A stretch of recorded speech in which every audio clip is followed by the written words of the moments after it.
안녕하십니까. 노동조합에서 인사드립니다. 올해 내내 꽁꽁 얼어 있었던 노사관계가 해결의 실마리를 찾았습니다. 인사전보제도 개선을 요구한 조합 목소리를 외면해왔던 경영진은 조합 의견을 10분 반영한 단체협약 보충안 내용에 잠정 동의했습니다. 이로써 관리자의 인사권 전행에 대항할 최소한 장치는 갖추게 됐습니다. 공공기관을 싸잡아 압박하는 정부 규제안에 맞서는 공공노동자 연대 투쟁 소식으로 8월 넷째 주 뉴스리포트 시작합니다.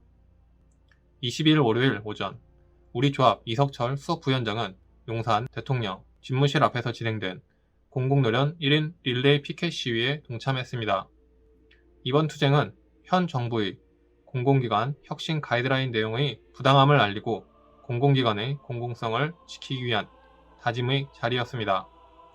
정부의 혁신 지침은 그간 헌법이 보장하는 노동 3권에 따라 노사 자율로 쌓아올린 노사관계를 일방적으로 무력화하려는 반노동 정책입니다. 오늘 금요일 공단 혁신안 초안이 고용부로 전달됐다고 알려졌습니다. 정원 7명 인력 감축과 올 남은 경상경비의 10% 삭감이 주요 내용으로 복리후생에선 주택자금 대부, LTV 적용, 금리 인상이 들려오고 있습니다. 우프게도 정부 기준에 따르면 우리 대부는 오히려 2배 늘려야 합니다. 이미 공무원 복리후생 기준보다 우리 공단이 더 나은 부분을 찾기 힘들어 혁신안 작성에 어려움을 겪었다는 씁쓸한 농담 같은 소식도 들립니다. 정부 혁신 가이드라인의 맹점이 여기에 있습니다. 사정이 나은 공기업과 준정부기관을 싸잡아 일률적으로 제약하는 것은 폭력일 따름입니다. 국정과제라고 일은 던져주면서 인력을 죽이는커녕 그동안 한 해 한 해 한두 명씩 보충이었던 정원을 줄이는 것은 상식적이지도 않습니다. 우리가 가진 힘은 어깨를 나란히 할 공지들로부터 나옵니다. 노동조합은 상급단체와 연대 끝까지 싸워나갈 것입니다. 다음은 전환점을 맞은 우리 노사관계 소식입니다.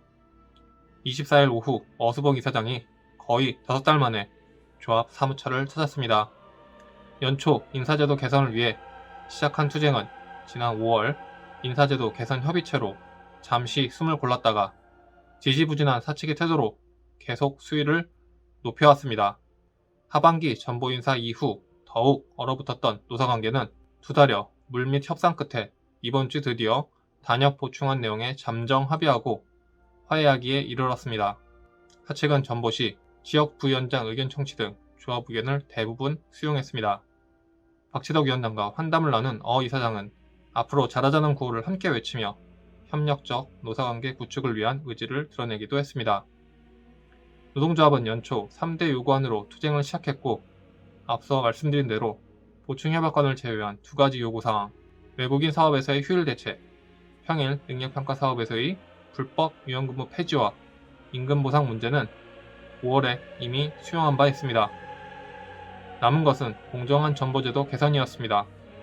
이번 잠정 합의를 통해 노사 양측은 신설지사 등으로 인한 장거리 전보 시 노동조합과 전보 기준을 협의하고 지역 본부에서의 지역 전보 시 조합 지역 부위원장 의견을 청취토록 하고 3년 미만 자녀를 양육하는 조합원은 전보 유예하는 등 노동조건 개선을 위한 발걸음에 한 발짝 더 나아갔습니다.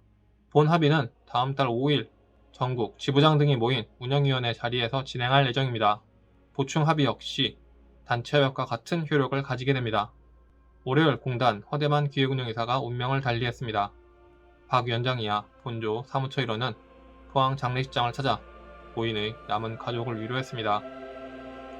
다시 한번 지난 2년 동안 공단 경영진의 일원으로 노동조합의 파트너로서 늘 겸손한 자세로 온건하고 합리적인 모습으로 남은 고인의 명복을 빕니다. 이번 주 뉴스 리포트는 여기까지입니다. 다음 주 화요일에는 공공노동자 1,500명이 모이는 용산 대통령 집무실 앞 집회가 있을 예정입니다.